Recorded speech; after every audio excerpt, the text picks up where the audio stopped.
Le paradoxe des trois royaumes. Dans un coin reculé d'Afrique, au-delà des vastes déserts et des montagnes inaccessibles, se trouvait une région mystérieuse connue sous le nom des trois royaumes. Ces royaumes étaient dirigés par trois rois, chacun d'eux régnant sur un aspect différent de la vie humaine, le royaume de la lumière, le royaume des ombres, et le royaume du temps. Chacun de ces royaumes possédait un pouvoir unique, et tous étaient reliés par un secret ancien, un paradoxe si puissant qu'il était capable de détruire le monde ou de le sauver. Le royaume de la lumière, dirigé par le roi Amani, était un lieu de clarté, de connaissance et de vérité. Le peuple vivait dans une paix prospère, et les habitants croyaient que tout dans le monde pouvait être compris et expliqué par la lumière de la vérité. Amani, le roi de la lumière, était un homme sage et juste, guidé par la raison et la logique. Il croyait fermement que chaque problème pouvait être résolu par une réflexion éclairée et que la lumière révélait tout ce qui était caché. Cependant, malgré la paix apparente, une inquiétude croissante montait dans le cœur d'Amani. Depuis quelques mois, il avait des visions troublantes, des rêves où il voyait son royaume plongé dans les ténèbres. Dans ses rêves, il apercevait un miroir qui ne reflétait rien d'autre que le vide. Amani savait que ces visions étaient un avertissement, mais il ne pouvait en comprendre le sens. Un jour, un étranger arriva dans le royaume de la lumière. Il portait une cape noire et son visage était caché sous un capuchon. L'étranger demanda une audience avec le roi Amani, affirmant qu'il apportait un message crucial. Lorsqu'Amani le reçut, l'étranger retira son capuchon pour révéler un visage mystérieux, à la fois familier et inconnu. L'étranger dit à Amani, « Je viens du royaume des ombres. Je suis le messager de l'inconnu, et je porte un avertissement, le miroir que vous avez vu dans vos rêves est réel. Il est le gardien d'un paradoxe, un secret si profond qu'il pourrait détruire votre royaume et tous les autres. Vous devez trouver ce miroir et comprendre son message avant qu'il ne soit trop tard. » Amani, troublé par les paroles de l'étranger, décida de partir en quête du miroir. Il savait que ce ne serait pas une tâche facile, mais il sentait que le destin de son royaume en dépendait. Le royaume des ombres, dirigé par le roi Nyoka, était un lieu où les mystères de l'univers étaient cachés dans l'obscurité. Le peuple vivait dans une obscurité sereine, acceptant que tout ne pouvait pas être connu ou compris.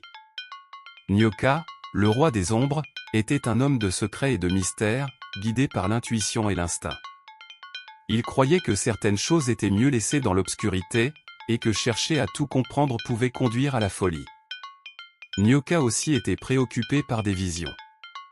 Dans ses rêves, il voyait un éclat de lumière perçant les ténèbres de son royaume, un éclat qui révélait des choses que même lui ne comprenait pas. Il voyait également un miroir, mais ce miroir ne reflétait pas l'ombre ou la lumière, seulement un vide insondable. Un jour, un étranger arriva dans le royaume des ombres. Il portait une cape argentée et son visage était caché sous un capuchon. L'étranger demanda une audience avec le roi Nyoka, affirmant qu'il avait un message crucial. Lorsque Nyoka le reçut, l'étranger retira son capuchon pour révéler un visage mystérieux, à la fois familier et inconnu. L'étranger dit à Nyoka, « Je viens du royaume de la lumière. Je suis le messager de la clarté, et je porte un avertissement, le miroir que vous avez vu dans vos rêves est réel. Il est le gardien d'un paradoxe, un secret si profond qu'il pourrait détruire votre royaume et tous les autres. Vous devez trouver ce miroir et comprendre son message avant qu'il ne soit trop tard. » Nyoka, intrigué par les paroles de l'étranger, décida de partir en quête du miroir. Il savait que ce ne serait pas une tâche facile, mais il sentait que le destin de son royaume en dépendait.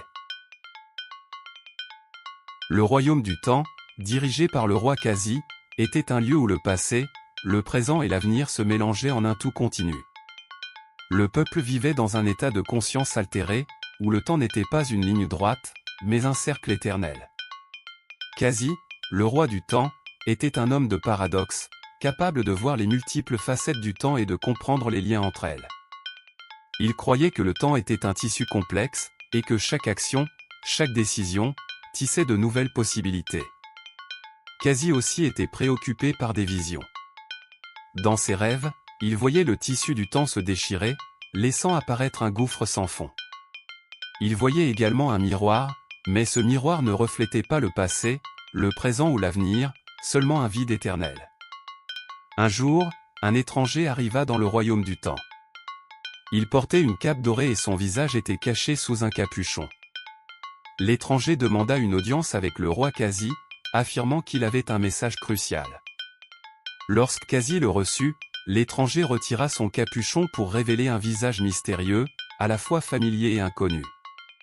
L'étranger dit à Kasi, « Je viens des royaumes de la lumière et des ombres. Je suis le messager du paradoxe, et je porte un avertissement, le miroir que vous avez vu dans vos rêves est réel. Il est le gardien d'un paradoxe, un secret si profond qu'il pourrait détruire votre royaume et tous les autres. Vous devez trouver ce miroir et comprendre son message avant qu'il ne soit trop tard. » Kasi, perplexe par les paroles de l'étranger, décida de partir en quête du miroir. Il savait que ce ne serait pas une tâche facile, mais il sentait que le destin de son royaume en dépendait.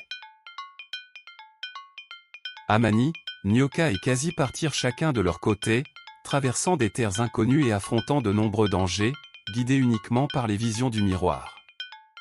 Ils ne savaient pas que leur quête les mènerait tous les trois au même endroit, une ancienne caverne cachée au cœur de la région des Trois Royaumes.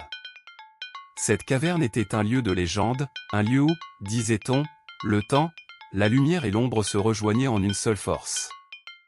Lorsque les trois rois se rencontrèrent à l'entrée de la caverne, ils furent d'abord surpris de se voir. Ils comprirent rapidement qu'ils avaient été guidés par les mêmes visions et qu'ils devaient travailler ensemble pour résoudre le mystère du miroir. En entrant dans la caverne, ils découvrirent un passage menant à une grande salle souterraine. Au centre de cette salle se trouvait un piédestal, et sur ce piédestal, reposait le miroir des visions. Le miroir semblait briller d'une lueur étrange, changeant de couleur selon l'angle sous lequel il était observé.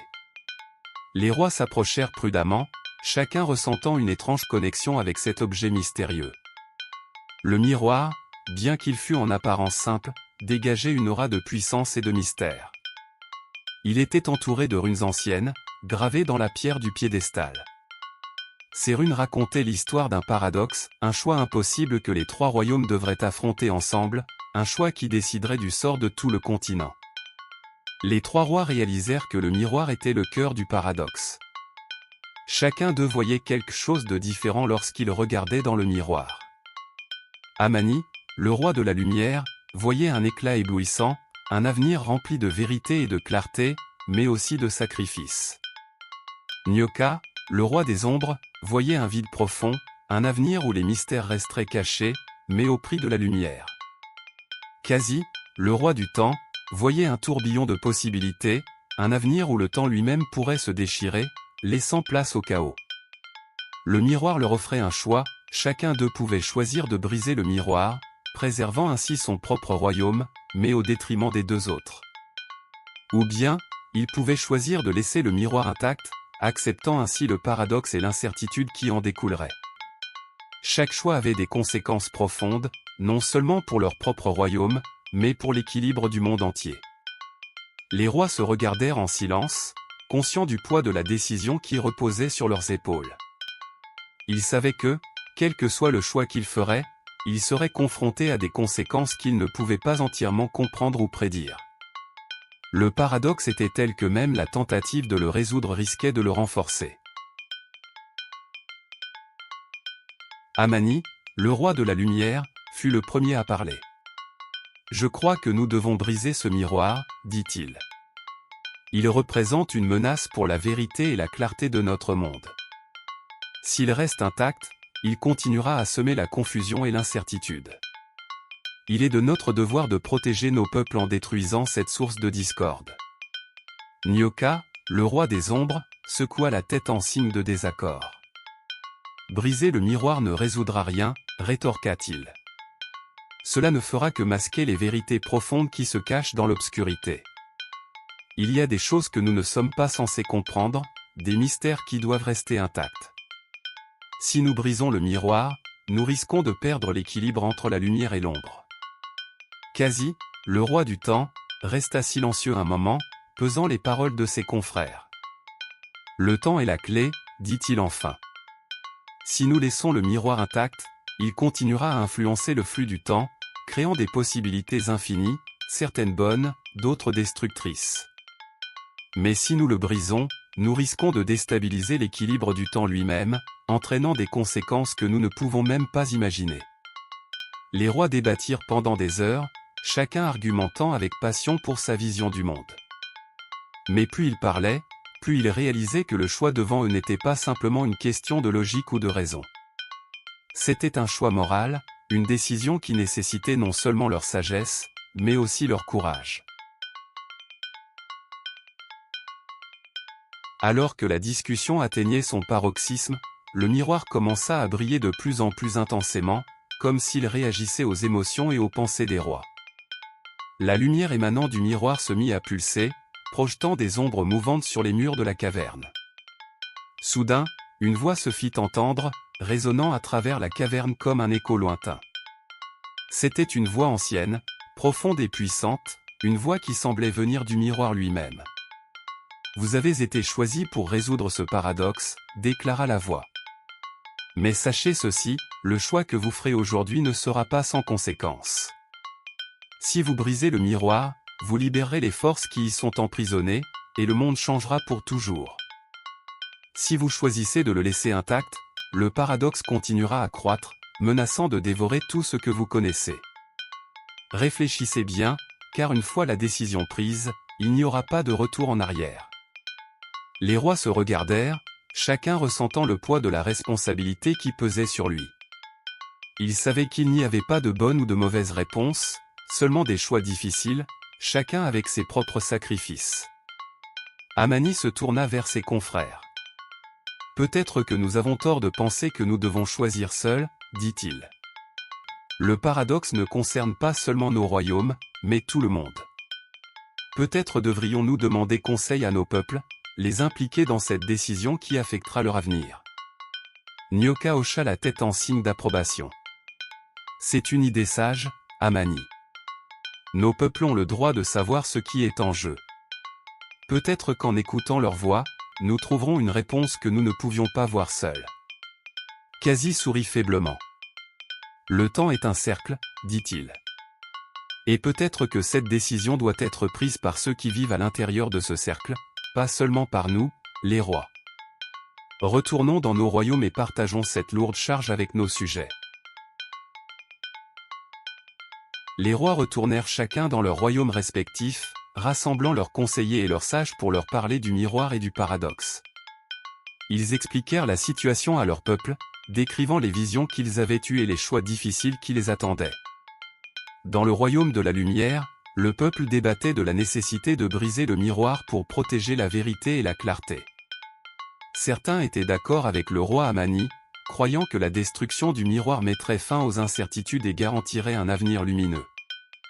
D'autres, cependant, étaient plus prudents, craignant que la destruction du miroir n'entraîne des conséquences imprévisibles.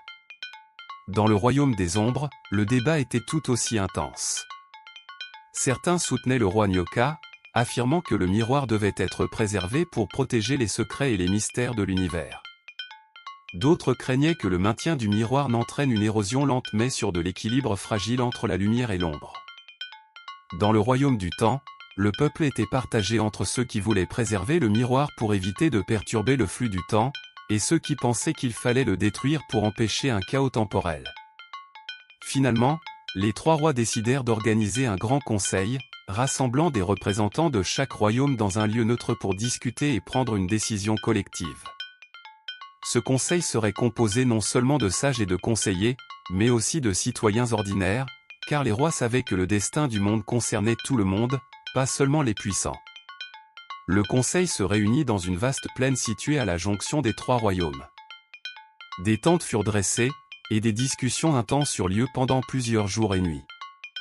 Les représentants débattaient passionnément, partageant leurs peurs, leurs espoirs, et leurs visions pour l'avenir. Au fil des débats, une nouvelle idée commença à émerger, et si le paradoxe ne pouvait être résolu par une simple décision? Et si, au lieu de choisir entre briser le miroir ou le laisser intact, ils devaient trouver un moyen de réconcilier les forces en jeu? Un jeune homme du royaume de la lumière, nommé Juma, prit la parole lors d'une des sessions du conseil. Peut-être que nous devons cesser de voir ce paradoxe comme un problème à résoudre, dit-il. Peut-être que le miroir n'est pas là pour être brisé ou préservé, mais pour nous montrer quelque chose de plus profond. Peut-être que nous devons apprendre à vivre avec le paradoxe, à accepter qu'il y a des choses que nous ne pouvons pas complètement comprendre, mais que nous devons quand même honorer. Une femme âgée du royaume des ombres, nommée Mamania, acquiesça. Le paradoxe est une partie de la vie, dit-elle. La lumière et l'ombre coexistent, tout comme le passé et le futur. Peut-être que nous devons trouver un moyen de faire coexister ces forces sans essayer de les dominer ou de les détruire. Un ancien du royaume du temps, nommé Baba Kito, ajouta « Le temps est un cercle, et chaque choix que nous faisons crée de nouvelles possibilités. Si nous choisissons de ne pas choisir, de laisser le miroir intact mais de le surveiller et de le respecter, peut-être que nous pouvons maintenir l'équilibre sans provoquer de destruction. » Les discussions se poursuivirent, mais peu à peu, un consensus commença à se former. Les représentants des trois royaumes réalisèrent que le véritable pouvoir du miroir résidait dans sa capacité à refléter leur propre peur du paradoxe, leur propre incapacité à accepter l'incertitude et la complexité de l'univers. Ils comprirent que le paradoxe n'était pas un ennemi à vaincre, mais une réalité à embrasser. Finalement, le conseil parvint à une décision commune, le miroir ne serait ni brisé ni laissé à l'abandon. Au lieu de cela, il serait gardé en sécurité dans un sanctuaire sacré, accessible à tous ceux qui souhaiteraient le contempler et réfléchir à sa signification. Le miroir deviendrait un symbole du paradoxe lui-même, un rappel constant que la lumière, l'ombre et le temps sont interdépendants, et que la sagesse réside dans l'acceptation de cette interdépendance. Les trois royaumes unirent leurs forces pour construire le sanctuaire, un lieu de méditation et de réflexion situé à l'endroit où les trois royaumes se rejoignaient. Le sanctuaire du miroir fut érigé au cœur de la région des trois royaumes, entouré de montagnes majestueuses et de forêts profondes.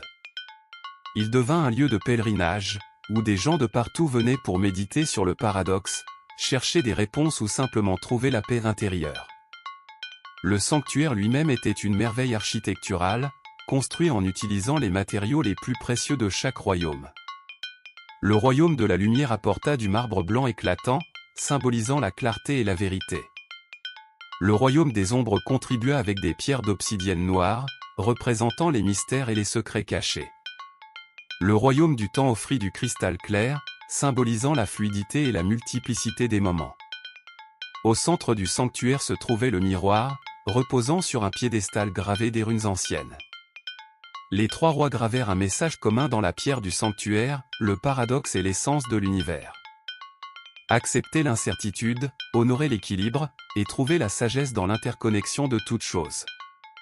Des prêtres, des sages, et des gardiens furent désignés pour veiller sur le miroir et guider ceux qui venaient chercher conseil. Le sanctuaire devint un lieu de dialogue entre les peuples, où les différences étaient respectées et où la diversité des perspectives était valorisée. Les années passèrent, et le sanctuaire du miroir devint non seulement un symbole de la paix entre les trois royaumes, mais aussi un centre de connaissance et de spiritualité pour tout le continent.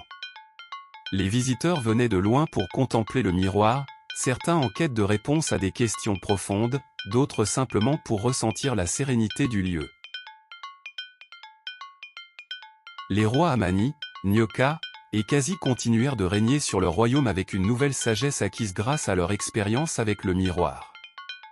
Ils comprirent que le paradoxe n'était pas une malédiction, mais un don, un rappel constant que la vie est complexe et que chaque choix a des répercussions profondes.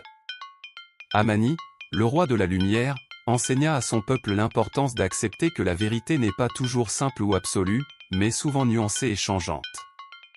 Il encouragea les chercheurs de son royaume à embrasser l'incertitude et à voir la clarté non pas comme une fin en soi, mais comme un processus continu de découverte. Nyoka, le roi des ombres, enseigna à son peuple que les mystères de la vie ne devaient pas être craints, mais respectés. Il souligna l'importance de l'intuition et de l'instinct, tout en reconnaissant que la lumière et l'ombre sont nécessaires pour comprendre pleinement la réalité. Kasi, le roi du temps, enseigna à son peuple que le temps n'était pas une ligne droite, mais un tissu de possibilités entrelacées. Il encouragea les siens à voir chaque moment comme une opportunité de créer un avenir différent, tout en acceptant que certaines choses ne peuvent être changées. les générations futures des trois royaumes grandirent avec ces enseignements, intégrant la sagesse du paradoxe dans leur vie quotidienne. Ils apprirent à valoriser l'équilibre entre la lumière et l'ombre, entre le passé, le présent, et l'avenir. Ils comprirent que la véritable force réside dans l'acceptation de l'interconnexion de toutes choses, et que le paradoxe est une partie naturelle de l'univers. Des siècles après la création du sanctuaire, l'histoire du miroir et des trois royaumes devint une légende transmise de génération en génération. Les détails se transformèrent avec le temps, mais l'essence du récit resta la même, un avertissement sur les dangers de chercher des réponses simples à des questions complexes, et une célébration de la diversité des perspectives. Le miroir, maintenant enveloppé d'une aura presque mythique, continua d'attirer des visiteurs du monde entier. Les savants, les mystiques, et les curieux venaient tous contempler sa surface mystérieuse, cherchant à comprendre le paradoxe qui avait autrefois menacé de détruire les trois royaumes. Et pourtant, malgré toutes les recherches et toutes les méditations, le miroir garda ses secrets. Il ne se laissa jamais entièrement comprendre, rappelant à tous ceux qui l'observaient que la vie est faite de contradictions et que l'harmonie véritable ne vient pas de la résolution de ces contradictions, mais de leur acceptation. Ainsi, l'histoire du paradoxe des trois royaumes devint un symbole intemporel de la sagesse africaine, un rappel que dans ce vaste continent, riche en culture et en spiritualité, les réponses ne sont pas toujours évidentes, mais elles résident dans la profondeur de l'esprit et du cœur. Et au cœur des trois royaumes, là où la lumière, l'ombre, et le temps se rejoignaient, le miroir continuait de briller, reflet éternel de l'interconnexion de toutes choses, gardien silencieux du paradoxe qui unit le monde. Ainsi se termine l'histoire du paradoxe des trois royaumes, un récit qui nous rappelle que la vie est pleine de choix difficiles, d'incertitudes, et de mystères, mais que c'est dans l'acceptation de ces paradoxes que réside la véritable sagesse. Si vous avez aimé la vidéo, n'hésitez pas de laisser un pouce. C'est complètement gratuit. Et abonnez-vous pour ne pas rater nos prochaines vidéos. Merci.